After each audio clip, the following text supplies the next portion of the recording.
सबको स्टार्ट कर दिया गया है. म्यूट किधर आहे, म्यूट पण करावं लागतील. वेक्टर झालाय का इथे सर्वांना? झालंय. Okay, then start. What is position vector? माहिती आहे काही पोझिशन वेक्टर? बरं चला, वेक्टर म्हणजे काय सांगा, फक्त वेक्टर म्हणजे काय सांगा.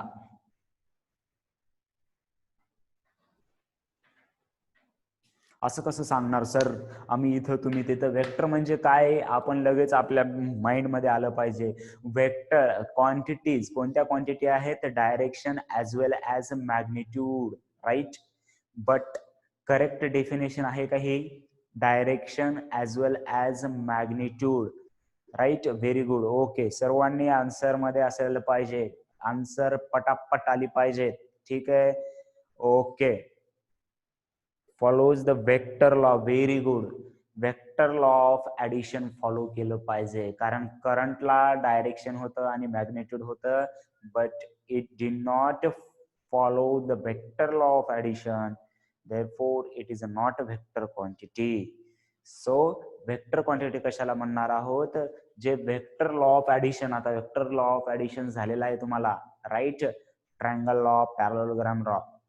सो ज्या क्वांटिटीज तो लॉ फॉलो करतील त्यांना आपण वेक्टर म्हणूया, ज्या फॉलो करणार नाहीत त्यांना आपण स्केलार म्हटलेलं आहे, राईट. आणि त्या वेक्टर क्वांटिटीला सहसा मॅग्निट्यूड असतं आणि डायरेक्शन असतं. डायरेक्शन असल्यामुळेच तिथे वेक्टर लॉ ऑफ ऍडिशन वापरायचा असतो. Okay sir, but what is mean by position vector? आता आपल्याला motion in one dimension study करायचं आहे, त्याच्या आधी आपल्याला पोझिशन वेक्टर म्हणजे काय पाहायचं आहे. आता जेव्हा आपण मोशन, एखाद्या ऑब्जेक्टचं मोशन स्टडी करणार आहोत, तर त्या ऑब्जेक्टची मोशन म्हणजे काय? समजा हा पार्टिकल सुरुवातीला इथं आहे, नंतर इथे आला. आपल्याला मोशन मध्ये आहे हे कसं कळलं? आधी त्याची पोझिशन आणि नंतरची जी पोझिशन आहे it is a different, right. मग मोशन लक्षात असण्यासाठी आपल्याला आधी त्याची पोझिशन लक्षात घेणं खूप महत्वाचं आहे. इथे मी सुरुवातीला इनिशियल टाइम याची पोझिशन पाहिली, याची पोझिशन इथे होती, नंतर काही वेळानंतर पाहिली याची पोझिशन चेंज झालेली होती, आणि ते पोझिशन चेंज वरून आपण सांगितलं की या ऑब्जेक्टचं मोशन झालेलं आहे, right. So position and position vector पहा की आता या एखाद्या ऑब्जेक्टची पोझिशन डिफाईन करण्यासाठी we will use the coordinate system, right. तुम्हाला माहिती आहे बऱ्यापैकी कोऑर्डिनेट सिस्टीम मध्ये we will consider this horizontal line is X axis, vertical line as Y axis. This are positive point and those are negative points. Sorry, this is positive y point, positive x point, negative y point, negative x point. Clear आहे का? पहा step by step की position आणि position vector म्हणजे काय, कशासाठी सांगायचं मला. एखादा ऑब्जेक्ट आहे त्याच्यासाठी मी काय करणार आहे की एक कोऑर्डिनेट असणं महत्वाचं आहे. कारण समजा लक्षात घ्या, मी सुरुवातीला फक्त एवढा पार्ट दाखवला की पोझिशन इथे आहे, तुम्ही एवढाच पार्ट पाहिलात बोर्डवरती एवढाच पार्ट पाहिलात, राईट. त्याच्यानंतर पार्टिकल समजा इथे आलेला आहे आणि तुम्हाला मी परत बोर्डाचा एवढाच पार्ट दाखवला. सुरुवातीला एवढंच पाहिलात, एवढंच फोकस्ड, आणि सेकंड टाइम परत एवढंच पाहिलात फोकस्ड, तर तुम्हाला कळणार नाही की या पार्टिकलची पोझिशन चेंज झालेली आहे. बघा बरं जरासं, म्हणजे जर असं आता आपल्याला जरा अजून मोर फिलिंग बद्दल आपण पाहिलं होतं की फिजिक्स मध्ये कसं आहे, आपल्याला थोडंसं फील व्हायला पाहिजे. कसा इलेक्ट्रॉन असे पळाले तर असं जरासं वाटत नव्हतं, पण आता थोडंसं दगड मारून बघूया, दगड मारल्यानंतर आपल्याला दगड लागू शकतात, राईट. सो मी जर एवढं दाखवलं असतं फक्त तुम्हाला आणि नंतर हे पॉइंट दाखवला असता, तुम्ही म्हणसाल हा पॉइंट मध्येच आहे, या स्क्वेअरच्या मध्येच आहे, आणि हा पॉइंट सुद्धा सर स्क्वेअरच्या मध्येच आहे. Point did not move. हे कळलं का बघा बरं. पोझिशन आपल्याला नेमकी कशासाठी लागणार आहे की मी जर एवढा पार्ट दाखवलं तर मला इथे पण कळलं की हा पॉइंट मध्येच आहे सर, ऍट द सेंटर. आणि परत मी हा एवढाच स्क्वेअर दाखवला, तुम्ही परत म्हणसाल हा पॉइंट एक्झॅक्टली सेम नाहीये. ठीक आहे. सो इथे एक्झॅक्टली सेंटरला आहे. मग त्यावेळेस आपल्याला पार्टिकल मूव्ह झाला, पार्टिकलची पोझिशन चेंज झालेली आहे हे कळण्यासाठी आपल्याला थोडंसं डिफिकल्ट जाऊ शकतं. So we will assume that the reference point किंवा असं कोऑर्डिनेट सिस्टीम जर समजा अज्युम केली तर या पॉइंटला एक कोऑर्डिनेट येतील. कोऑर्डिनेट येतील.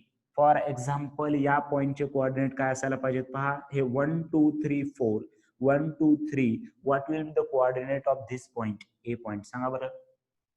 सर्वांना बऱ्यापैकी अंदाज आहे. एकदम बेसिक गोष्टीपासून सुरुवात चालू आहे आपली, राईट. की या पॉइंटचे कोऑर्डिनेशन एवढं दिसतंय असं वाटतंय आणि मला काही प्रॉब्लेम नसायला पाहिजे कोऑर्डिनेट सांगण्यासाठी. आन्सर सर्वांकडून आले पाहिजेत आपल्याला.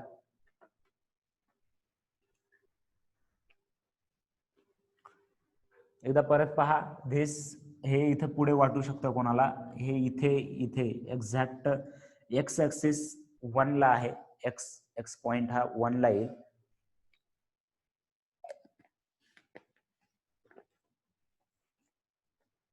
राईट.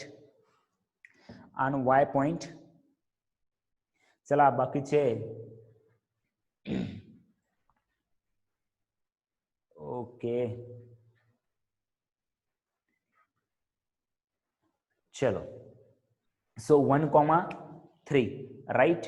सो आपण सुरुवातीला एक्स पॉइंट लिहितो आणि comma y. So 1,3 is a position. लक्षात आलं. 1,3 is a position of this object और पॉइंट. आणि पोझिशन वेक्टर म्हणजे काय पहा. पोझिशन वेक्टर जर डेफिनेशनच तुम्हाला एक्झॅक्ट पाहिजे असेल, डेफिनेशन आपल्याला काही पार्ट वगैरे करायची नाहीये, आपल्याला मस्तपैकी फक्त कन्सेप्ट समजली पाहिजे. Position vector is a vector drawn from the origin to the position of the point or object. Position vector is a position vector drawn from origin to the point.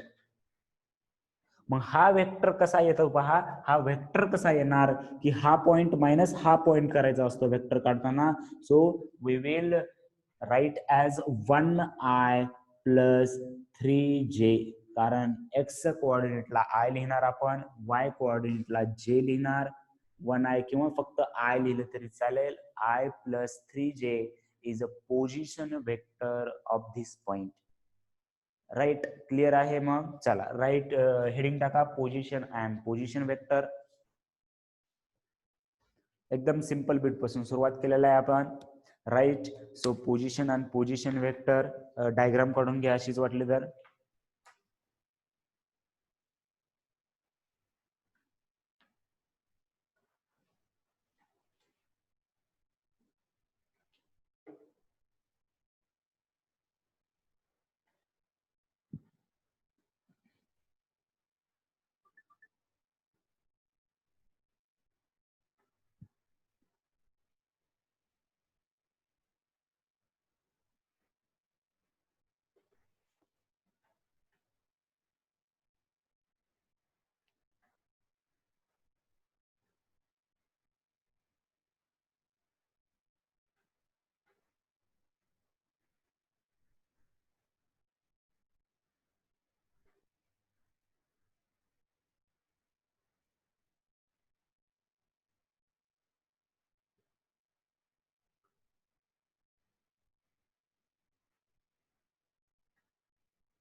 Right. Diagram मध्ये आणि खाली लिहा. खाली लिहा 1,4 is a position of the point A. 1,4 is the position of the point A. 1,3 sorry 1,3 is a position of the point A.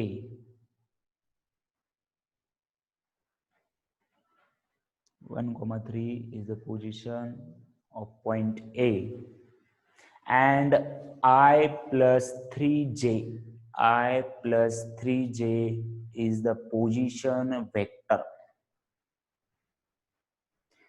Position vector. I plus 3j is position vector.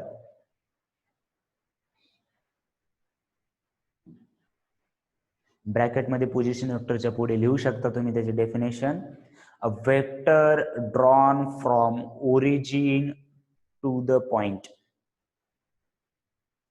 A vector drawn from origin to the point.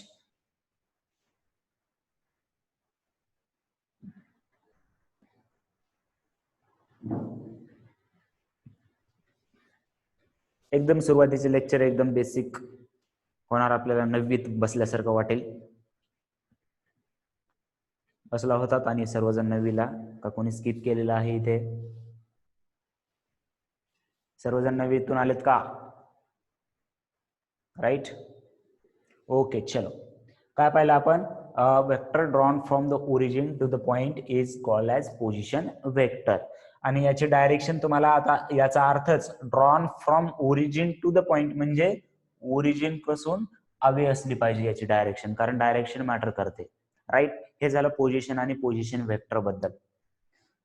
मग आता rest body ही रेस्टला आहे किंवा motion मध्ये आहे हे कसं सांगणार आपण? Rest and motion. आता हे पोझिशन वरून एकदम अजून एकदम बेसिक डेफिनेशन काय तुम्हीच सांगू शकता. रेस्टला केव्हा म्हणायचं? रेस्टला केव्हा म्हणायचं? ऑब्जेक्ट रेस्टला आहे इफ द पोझिशन, आता पोझिशन आपण डिफाइन केलंय, if the position of object remains same. If the position of object, position जर काय असेल? सेम असेल तर ऑब्जेक्ट किंवा बॉडी ही रेस्टला आहे. And position is changing with respect to time, कारण आपण टाइम ही कन्सेप्ट टाइम नुसारच पाहायचं रिलेटिव्ह आता.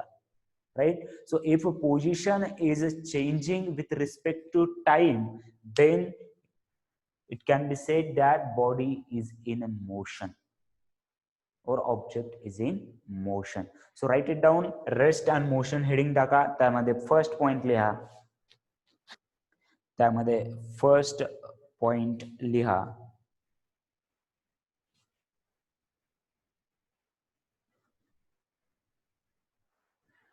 त्यामध्ये फर्स्ट पॉइंट लिहा.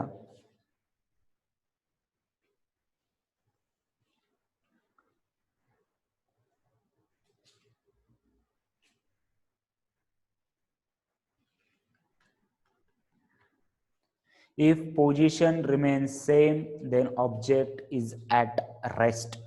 First point here. If position remains same, if position remains same,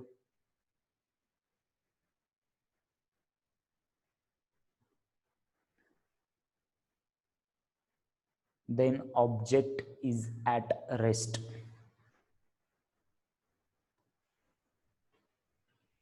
If position remains same, then object is at rest.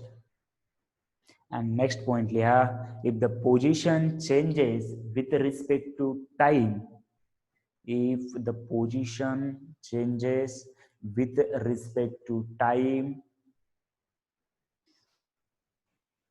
if the position changes with respect to time, then object is in motion.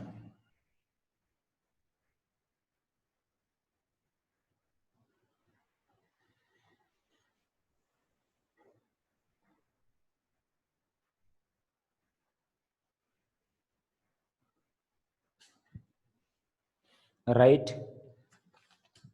आता लक्षात घ्या, आपण motion पाहण्यासाठी आपण position पाहिलंय की motion definition करण्यासाठी आपण पोझिशन म्हणजे नेमकं आधी काय पाहिलं आणि त्याच्यावरून आपण ऑब्जेक्ट रेस्टला आहे का मुव्हिंग आहे हे आपण पाहिलेलं आहे.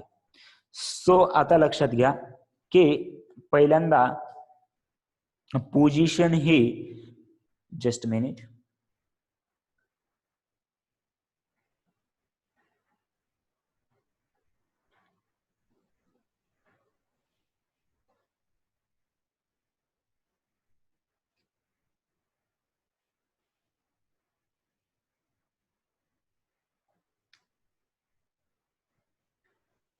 ओके, हा पहा लक्षात घ्या की रेस्ट आणि मोशन याच्यामध्ये आपण पाहिलेलं आहे. आता motion in one dimension study करत असताना आपल्याला मोशन मध्ये ऑब्जेक्ट आहे का नाही ते आपण पाहिलं. त्याचे इन वन डायमेन्शन सध्या तरी वन डायमेन्शन मध्ये पाहायचंय आपल्याला. 2D मध्ये पण लर्न करायचं आहे, right. Motion in 2D chapter सुद्धा आहे नेक्स्ट, बट पहिल्यांदा वन डायमेन्शन. आता हे तुम्हाला माहिती आहे याच्याबद्दल की वन डायमेन्शन, 2 डायमेन्शन आणि 3 डायमेन्शन. 3D मूवी पाहिलेला आहे का कोणता? 3D मूवी काय पाहिलेला आहे तुम्ही केव्हा?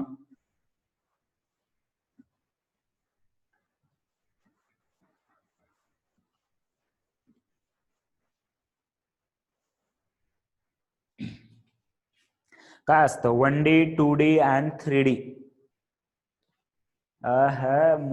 मूवी तो हमने बहुत देखे है सर. 3D में 4D में 4D असतं का रे? 4D असतं का? 3D तर माहिती आहे सर. हे 4D कुठून आणलं? नवीन डायमेन्शन कुठून आणलं? 4D आहे का? 4K नाही, 4D. कोणाला माहिती आहे 4D? नाही, 3D पर्यंतच आहे सर, 3D पर्यंतच आहे. ओके, डायमेन्शन पहा चालू काम आहे त्याच्यावर. 4D जर सर्च करा तुम्ही त्याच्यावरती चालू आहे. नवीन नवीन डायमेन्शन घेऊन सायन्स मध्ये प्रयोग केले जातात. की मी जस्ट एक आर्टिकल वाचलं होतं की त्याच्यामध्ये 3D म्हणजे काय की थर्ड डायमेन्शन म्हणजे डेप्थ दाखवतात. पहा लक्षात घ्या.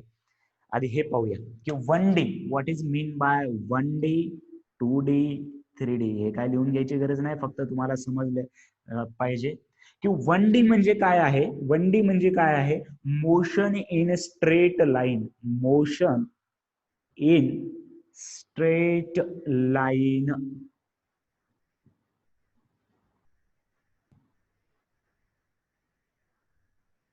Motion in straight line. Sir नाही, 3D ला 3 आईज लागले का? 3D पाहण्यासाठी 3 आईज लागले का? 3D ला 3D पाहण्यासाठी 3 आईज लागले का? मग 4D पाहायला कसे 4 आईज लागतील? मी सांगतो नंतर की एक जस्ट 4D म्हणजे काय लक्षात घ्या. हे खरं तरी खूप मोठी कन्सेप्ट म्हणजे चालू कन्सेप्ट आहे. सायंटिस्ट सध्या पण कोणते कोणते डायमेन्शन, नवीन नवीन डायमेन्शन स्टडी करत आहेत, राईट. आपल्याला जे की माहिती नाही. Okay, we will come on that. पण वन डायमेन्शन म्हणजे काय आहे? Motion in straight line. एखादा पार्टिकल एका स्ट्रेट लाईन मध्ये जात आहे, तर या पार्टिकलच्या मोशनला मोशन इन वन डायमेन्शन म्हणायचंय, right. Yes, 4D glass, right.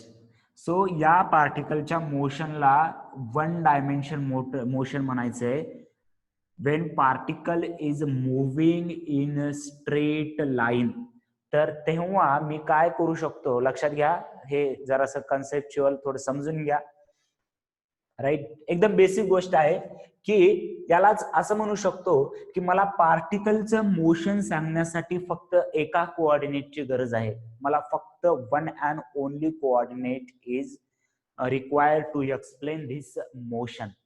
Like जर मी याला जर एक्स ऍक्सिस जर कन्सिडर केलं तर मी याला पार्टिकल आधी 1 ला होता, नंतर 2 ला होता, नंतर 3 ला होता, नंतर 4 ला होता, नंतर 5 ला होता, असं सांगू शकतो.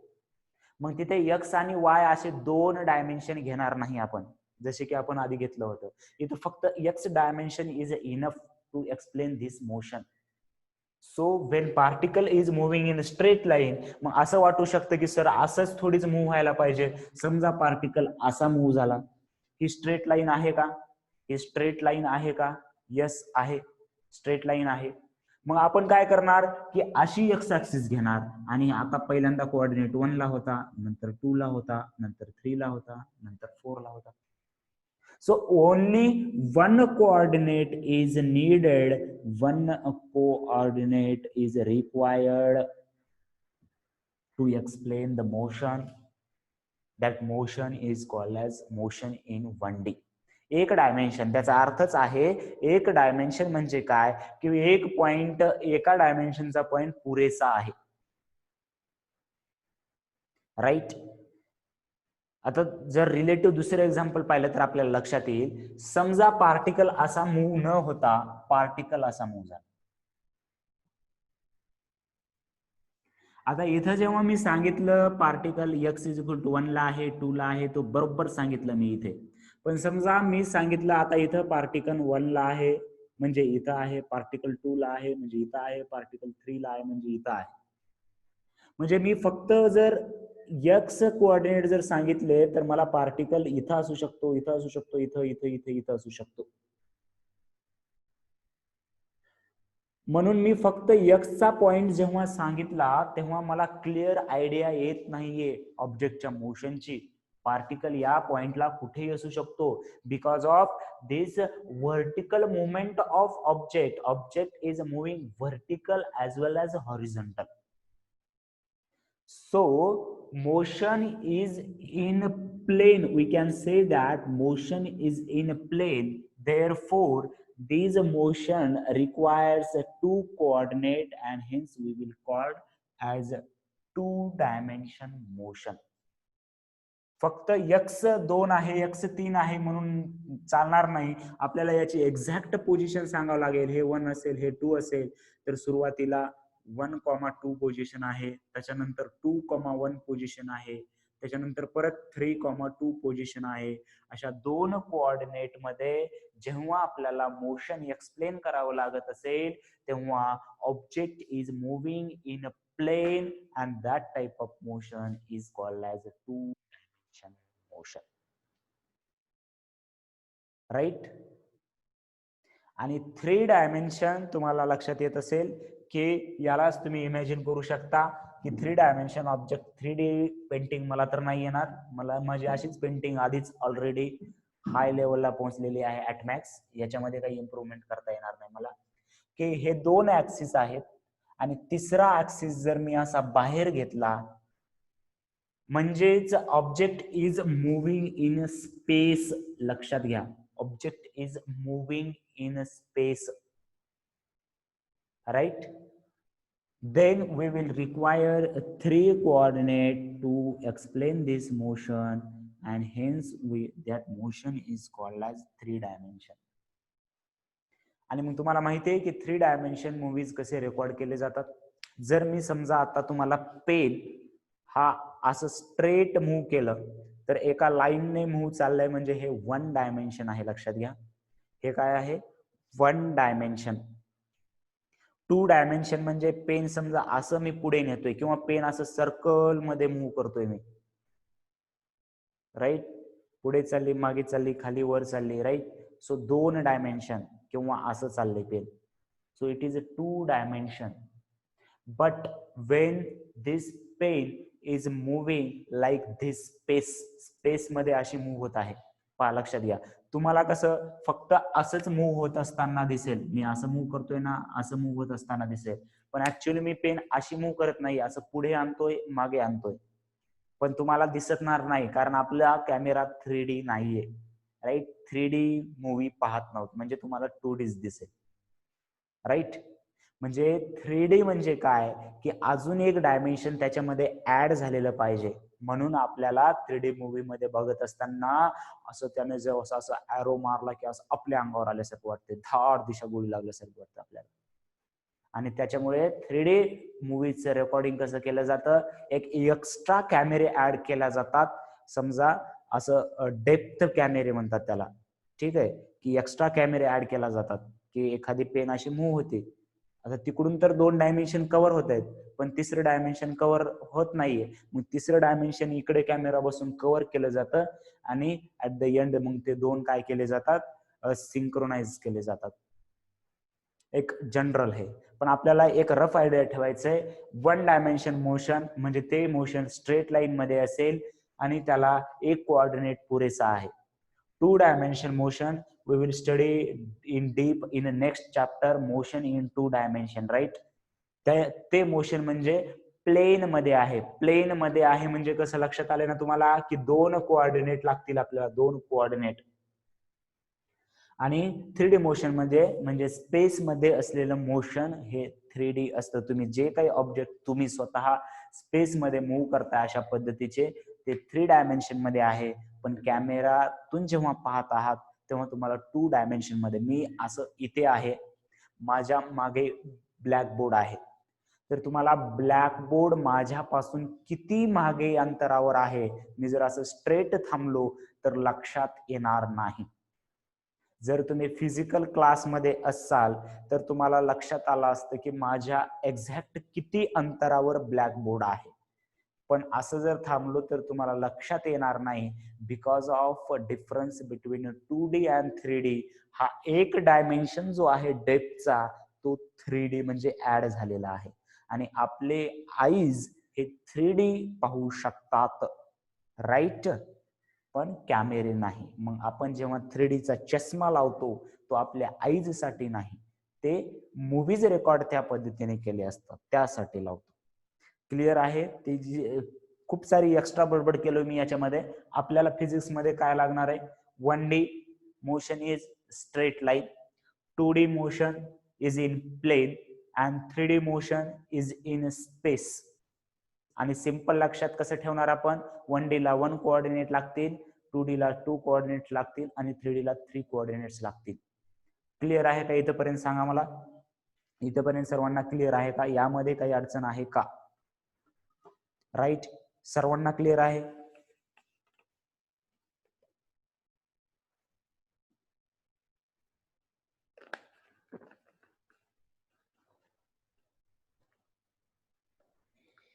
ओके, जस्ट शॉर्ट मध्ये असंच लिहून घ्यायचंय तुम्ही. 1D, 2D, 3D, motion in straight line, motion in plane, motion in space.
तर आपल्याला या चॅप्टर मध्ये आपलं फोकस या पॉइंट वरती असणार. मोशन आपलं म्हणजे ऑब्जेक्ट ऑलवेज स्ट्रेट लाईन मध्ये मूव्ह करणार या चॅप्टर मध्ये, त्याला प्लेन मध्ये मूव्ह होऊ द्यायचं नाही. प्लेन मध्ये मूव्ह होणार असेल तर आम्हाला नेक्स्ट चॅप्टर मध्ये येऊन भेट म्हणावं त्याला. Okay sir, so motion in 1 dimension it is all about objects are moving in straight line. एवढं लक्षात आलं? Okay sir. मग आता पहा, लक्षात घ्या. आणि या चॅप्टर बद्दल मी असं का म्हटलो की म्हणजे थोडासा डिफिकल्ट आहे, त्याचं अजून एक गोष्ट सांगतो म्हणजे ज्यांना माहिती नाही. सुरुवातीला जे चॅप्टर घेतलेत आपण वेक्टर, राईट, युनिट तर ते सर्वातलाच असतं, लक्षात घ्या, युनिट आणि याच्यामध्ये वेक्टर. तर वेक्टर चॅप्टर तुमचं व्यवस्थित असलं पाहिजे. फिजिक्स मध्ये आता एकावर एक अशा पायऱ्या बिल्ड केल्यासारख्या जायचंय आपल्याला. सर्व चॅप्टर पुढे लागतील आपल्याला. वेक्टर चॅप्टर खूप इम्पॉर्टंट आहे, लक्षात घ्या. प्रत्येक चॅप्टर मध्ये आपण त्या वेक्टर चॅप्टरचा यूज करणार आहोत. ठीक आहे, सो व्यवस्थित तो कम्प्लीट करा, त्याच्यावरती व्यवस्थित प्रॉब्लेम सॉल्व्ह करायचे आहेत. आणि प्लस याच्यावरती काही ग्राफिकल क्वेश्चन असतात किंवा याच्यामध्ये कुठे डेरिव्हेटिव्ह वगैरे वापरावं लागू शकतं आणि त्यामुळे काही विद्यार्थ्यांना हे डिफिकल्ट जातं. पण आपण फाउंडेशन मध्ये डेरिव्हेटिव्ह, ग्राफ, इंटिग्रेशन याचे सेपरेट कोर्स केलेले आहेत. जर कोणी पाहिले नसतील तर पाटील सरच्या युट्यूब चॅनलवरती ते लेक्चर रेकॉर्डेड अवेलेबल आहेत, फाउंडेशन कोर्स, ते कम्प्लीट करून घ्या. तुम्ही सर्वांनी आय थिंक पाहिलेलं आहे. ठीक आहे. एक डिफिकल्ट जाण्याचं, मी आता प्रॉब्लेम घेत असताना तर एक्सप्लेन करेनच, पण तिथे डिटेलमध्ये अजून एक्सप्लेन केलेलं आहे, त्यामुळे जर असं इझी जाऊ शकतं तुम्हाला. ओके, चलो सर. सो मोशन स्टार्ट करत असताना आम्ही 9th स्टँडर्डला कुठून सुरू केलं होतं? Distance and displacement. सांगता येईल डिस्टन्स आणि डिस्प्लेसमेंट? सांगा बरं. मोशन म्हणल्यानंतर आता एक एक क्वांटिटी स्टडी करावं लागतील. डिस्टन्स, व्हेलॉसिटी, स्पीड, काय काय आहे नेमकं. सो आपल्याला बेसिक आधी स्टडी करायचंय डिस्टन्स अँड डिस्प्लेसमेंट.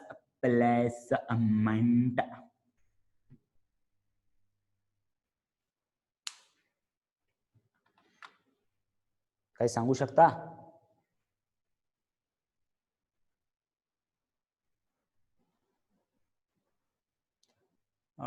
ग्रुप वरती, हो, ग्रुप वरती रेकॉर्डेड लेक्चर अवेलेबल थोडेसे लेट होतील रेकॉर्डेड लेक्चर, त्याच्यामुळे तुम्ही लाईव्ह लेक्चरच पाहायचे आहेत सर्वांनी. ठीक आहे. रेकॉर्डेड लेक्चर ग्रुप वरती अपलोड होतील, पण त्याच्यासाठी वेळ लागू शकतो रेकॉर्डेड लेक्चर अपलोड करण्यासाठी. So attend all live lecture. नवीन आज काही विद्यार्थी आले असतील, सकाळी 6ला उठायची सवय नाहीये सर, सवय लावून जागेल, बरोबर आहे का नाही? पाथ बिटवीन, डिफरन्स बिटवीन होत यावर 9thला, हो 9thलाच एकदम, म्हणजे पहिली दुसरीलाच आल्यासारखं वाटते सर आम्हाला. उगाचच चॅप्टर डिफिकल्ट आहे, चॅप्टर डिफिकल्ट आहे आम्ही घेऊन, म्हणजे आम्ही सगळं स्टुडंट्स द्यावं. डिस्टन्स म्हणजे आम्ही 9th स्टँडर्डला स्टडी केलंय sir. It is actual path followed by object.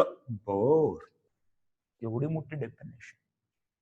बर, distance is a actual path followed by object. आणि मग याच्यामध्ये displacement, it is a vector from starting point to end point. किंवा तुम्ही डिस्प्लेसमेंटची 9th स्टँडर्डला अशी डेफिनेशन पाहिली असेल की shortest distance between initial point and final point, और starting point and end point. पण मी आता काय म्हणलं, it is a vector drawn from starting point to end point और फायनल पॉइंट. म्हणजे इथं तर क्लिअर आहे, डिस्टन्स इज ऍक्च्युअल लेंथ और actual path followed by object. Length of actual path असं म्हणूया आपण त्याला, right? Length of actual path is a distance and displacement is a vector drawn from starting point to end point. कसं sir समजलं नाही मला. कसं, मी इथून स्टार्ट केलं होतं, इथे काहीतरी गेलो असं, आणि इथून मग इथे काहीतरी गेलं. एकदम बेसिक एक्झाम्पल, समजा हे 3 मीटर आहे, हे 4 मीटर आहे. So what will be the distance? हे ऍक्च्युअल लेंथ मेजर करायचंय. इथून इथपर्यंत 3 मीटर, इथून इथपर्यंत 4 metre. Therefore distance will be 7 meter and displacement a vector drawn from, हा स्टार्टिंग पॉइंट झाला आपला, हा एंड पॉइंट झाला, हा व्हेक्टर म्हणजेच डिस्प्लेसमेंट आहे. आपण आता व्हेक्टरचे मॅग्निट्यूड काढू शकतो. It will be 5 metre. Therefore displacement is 5 metre. Clear idea आहे का? पहा, क्लिअर आयडिया आहे का?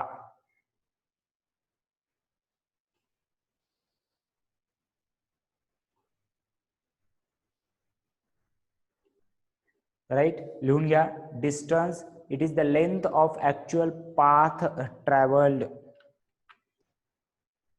Distance is the length of actual path travelled by object.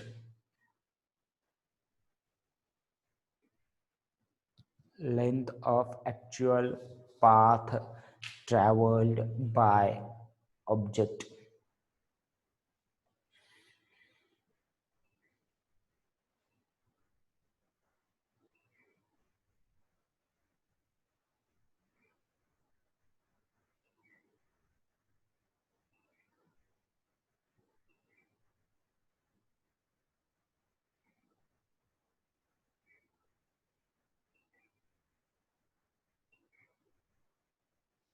आणि डिस्प्लेसमेंट लिहा. It is a vector drawn from starting point to end point. Displacement is a vector drawn from starting point to end point. Simple सी diagram काढून घ्या.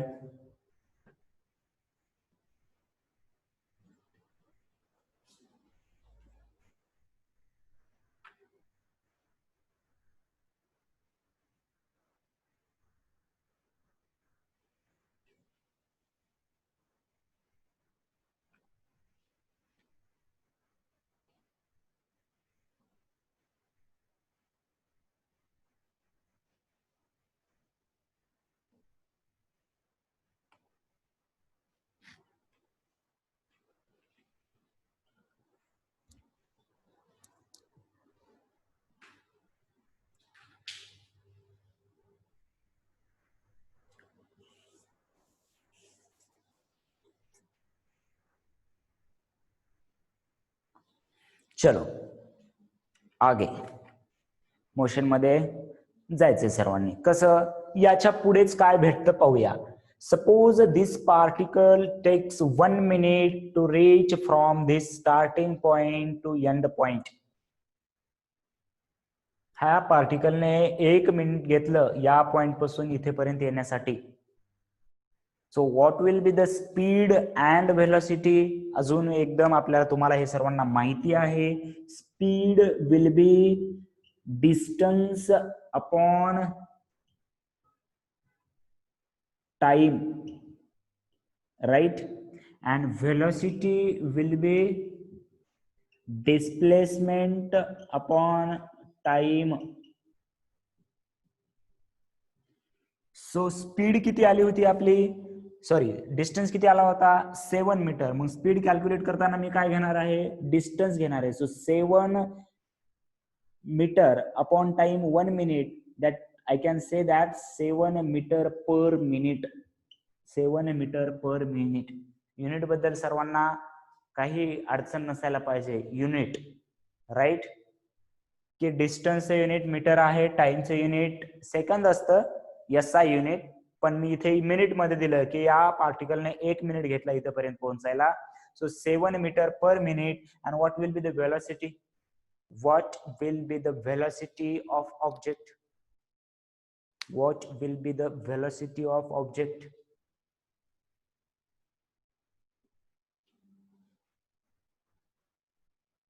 Five metre per minute, right. कारण displacement हे किती आलेली आहे 5 metre आलेली आहे. Therefore displacement is 5 metre upon time is same 1 minute. So 5 meter per minute will be velocity. So first of all या एक्झाम्पल साठी इथे लिहून घ्या, खाली लिहूया आपण स्पीड आणि वेलोसिटीची डेफिनेशन. याच एक्झाम्पल मध्ये इथे शॉर्ट मध्ये लिहू शकता तुम्ही की याची स्पीड असणार 7 मीटर पर मिनिट, याची वेलोसिटी असणार 5 मीटर पर मिनिट.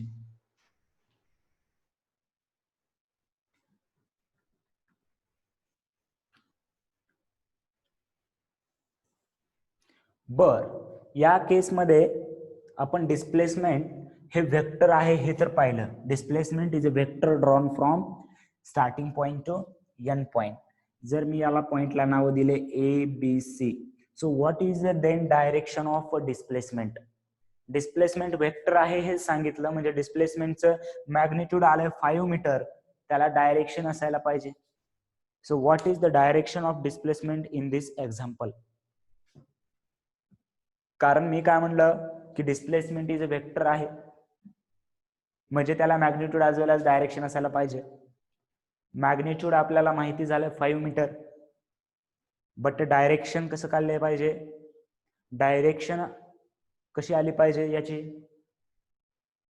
आपण वेक्टर कसा ड्रॉ करायचा आहे, drawn from starting point, start पासून सुरू केला, कुणीकडे काढलेला आहे एंड पॉइंटला. So direction of displacement is from A to C.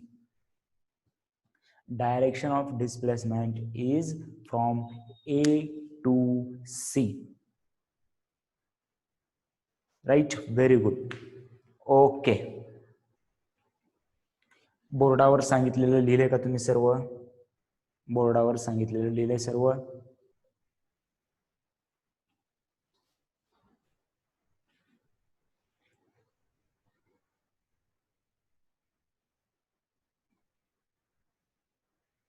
Okay.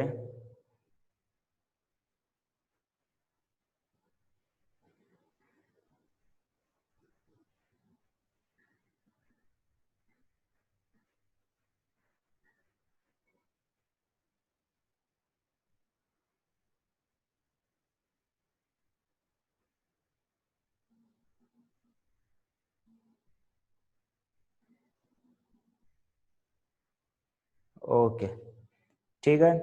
तर मग स्पीड आणि व्हेलॉसिटीचा फॉर्म्युला लिहून घ्या सेपरेट मध्ये. Speed is equal to distance upon time, velocity is equal to displacement upon time.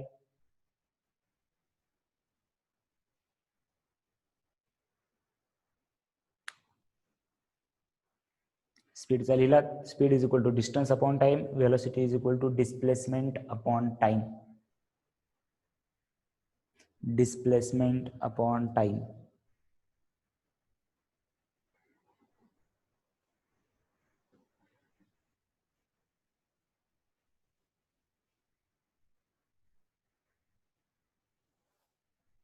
मग याच्यामध्ये कोण वेक्टर आहे? याच्यामध्ये कोण वेक्टर आहे स्पीड आणि व्हेलॉसिटी मध्ये?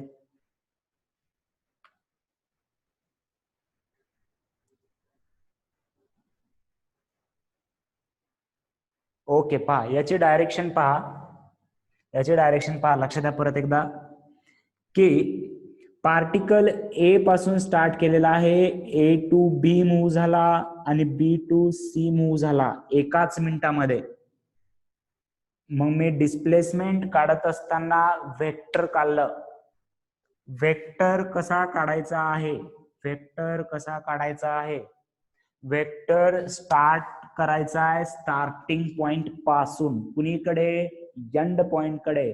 म्हणजे आपला वेक्टर कुणीकडे डायरेक्ट असला पाहिजे? ही आहे starting point. So this is a starting point. जर काढलं मी तर मी इथून स्टार्ट करणार, कुणीकडे असला पाहिजे तो वेक्टर? एंड पॉइंट कडे असला पाहिजे. आणि या वेक्टरची डायरेक्शन कशी आली मग? From A to C. कारण वेक्टरची डायरेक्शन कुणीकडे असते? जिकडे त्याचा ॲरो असतो तिकडे. राईट? क्लिअर आहे का बघ एकदा की this is a direction of displacement A to C. आणि अशा छोट्या छोट्या गोष्टीच तुम्ही क्लिअर करून घ्यायचंय, त्या खूप महत्वाच्या आहेत. थेरीला 1-2-4 दिवस लागतील आपल्याला एकदम बेसिक गोष्टी डिस्कस करायला. Right? Okay, sir. So velocity is a vector quantity, speed is a scalar quantity. Therefore, only velocity will have a direction. Speed will not have a direction. Speed has no direction. लिहून घ्या मग तिथं, speed has no direction. Speed has no direction. Speed has no direction. Speed has no direction.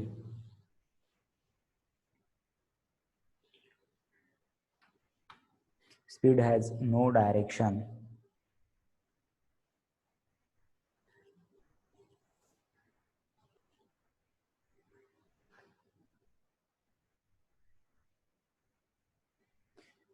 Displacement and velocity both have same direction. Displacement and velocity both have same direction. Displacement and velocity both have same direction. जी direction डिस्प्लेसमेंटची असणार तीच direction व्हेलॉसिटीची असणार असं आपण सांगितलेलं आहे. बर, ओके सर. तर मग जर मला अशा टाईपचा जर एखादा प्रॉब्लेम आला, मला हे पण माहिती आहे असे पण प्रॉब्लेम तुम्ही 9th स्टँडर्ड मध्ये सॉल्व्ह केले असतील, नो प्रॉब्लेम. डबल झाले तर आपल्या बुद्धीच्या तारा काही कमी होणार नाहीत. ठीक आहे, एखादी वाढली तर वाढू शकते योगायोगाने. ठीक आहे, कारण तेव्हापासून प्रॉब्लेम सॉल्व्ह करायचं सोडून दिलं होतं सर आम्ही, कारण मोशन ते अवघड गेलं होतं. कायनामेटिक्सचे इक्वेशन वापरायचे खूप अवघड गेले होते. सर ते परत येणार आहे का? हो, कायनामेटिक इक्वेशनच लर्न करायचे आपल्याला मोशन इन वन डायमेन्शन मध्ये. If suppose this is a semi circle, me suppose का म्हणलं, कारण माझ्या ड्रॉइंग मध्ये मला सपोजच म्हणावं लागेल, राईट आहे. सेमी सर्कल दिसतोय का? Absolutely not, but me suppose म्हटलंय, मी काहीही सपोज करायला लावू शकतो, right. So this is a semicircle. Suppose this is the initial point, this is final point, and radius of this semicircle is 5 meter, right. Radius किती घ्यायची? 5 metre घ्यायची. Okay, आणि 1 मिनिटच घ्या, time 1 minute. Then find displacement,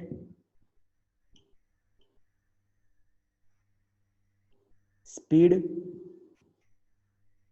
velocity. आणि आता काही गोष्टी मला सपोज कराव्या लागतील की व्हेक्टर चॅप्टर तुम्हाला कम्प्लिटली येतोय, वेळोवेळी सांगत जाईन तसं. पण असं नसलं पाहिजे की कोणीही व्हेक्टर चॅप्टरचा काही म्हणजे अंदाजच नाहीये त्याला, ऑन मोशन इन 1D सुरू केलंय, असं नसायला पाहिजे. फक्त एवढंच, राईट.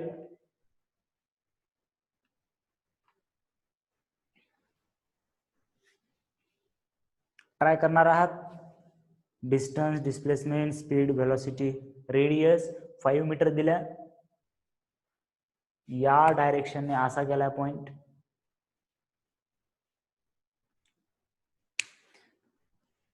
चला ट्राय करा.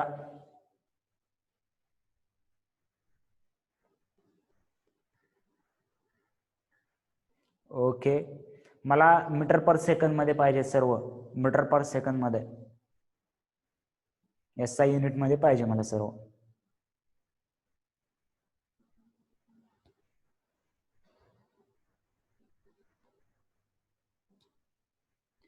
लक्ष द्या, डिस्टन्स कॅल्क्युलेट करत असताना मला ही ऍक्च्युअल लेंथ कॅल्क्युलेट करावं लागेल. या पाथचा ऍक्च्युअल लेंथ हे सेमी सर्कल आहे. जर असा मी कम्प्लीट सर्कल घेतला असता तर याची लेंथ 2πr असते. सेमी सर्कलची सर्कम्फरन्स ही πr असते. सो πr डिस्टन्स होईल, pi into radius 5, therefore 5 pi metre is distance. पहिले क्लिअर आहे का? पहा, 5 pi metre.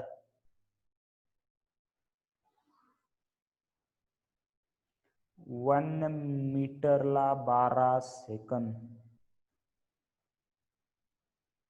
Yes, right. Divide by 16 करायचं. डिस्प्लेसमेंट कसं करणार? The vector drawn from initial point to final point. Initial point हा आहे, फायनल पॉइंट असा वेक्टर ड्रॉ केला मी. तर या वेक्टरचं मॅग्निट्यूड कसं काढणार? मॅग्निट्यूड म्हणजे या वेक्टरची लेंथ. मॅग्निट्यूड म्हणजे या वेक्टरची लेंथ. या वेक्टरची लेंथ किती आहे? 2 इंटू r आहे. 2 into 5, that is 10 metre will be displacement. While finding the speed, we know the formula distance upon time. Distance आहे 5 pi upon time आहे 1 minute, or I can write 5 pi upon 1 minute म्हणजे 60 second. That is pi by 12 metre per second. Velocity is a displacement per unit time. मी ते definition अजून clear करतो. आपण आता सध्या काय पाहिलं? Displacement upon time. डिस्प्लेसमेंट किती आलेली आहे? 10 मीटर अपॉन टाइम आहे 1 मिनिट, बट मला मीटर पर सेकंड मध्ये पाहिजे. So 10 by 60, that is 1/6 metre per second. इथपर्यंत सर्वांना क्लिअर आहे का? काय अडचण असेल तर विचारायचं मला. एकही अडचण असेल तर इथे तुम्ही विचारू शकता. क्लिअर कट पाहिजे आपल्याला, एकदम आयडिया. दिसले ना सर्व? इथून नाही दिसलं सर, खाली लिहिलं तुम्ही. ओके, खाली लिहिलं तरी काही प्रॉब्लेम नाही सर, आम्हाला येतंय. आम्हाला हे एकदम एकदम एकदम सोपं झालेलं आहे, एकदम झालेलं आहे, राईट. डिस्टन्स कसे घेतला, डिस्टन्स कसे घेतला पहा, ऑब्जेक्टचा ऍक्च्युअल पाथ कसं ट्रॅव्हल आहे, ऑब्जेक्टचं ऍक्च्युअल पाथ या डायरेक्शनने गेला नाही, हा डायरेक्शनने गेलाय, म्हणजे मला या पूर्ण पाथची लेंथ पाहिजे आहे. सर्कल मध्ये कसं होतं पहा, एक जर सर्कल असेल तर ही जी पूर्ण सर्कम्फरन्स म्हणतात, या पूर्णची लेंथ जी असते, याची रेडियस जर r असेल तर ही पूर्ण लेंथ असते 2πr. आणि सेमी सर्कल आहे तर सेमी सर्कलला याच्या अर्ध घ्यायचं असतं, हे 2 2 कॅन्सल, πr घ्यायचं असतो. म्हणजे याच्या पुढे लक्षात ठेवा, सेमी सर्कलला हे πr येणार आहे. डिस्प्लेसमेंट 5 का आलं पाहिजे, डिस्प्लेसमेंट ज्ञानेश्वरी, डिस्प्लेसमेंट 5 का आलं पाहिजे, इथून पॉइंट जर मूव्ह झाला असता, एवढं रेडियस 5 आहे ना, सो इनिशियल पॉइंट इथं आहे, फायनल पॉइंट इथं आहे, so why it will be 5. 5 का आलं पाहिजे.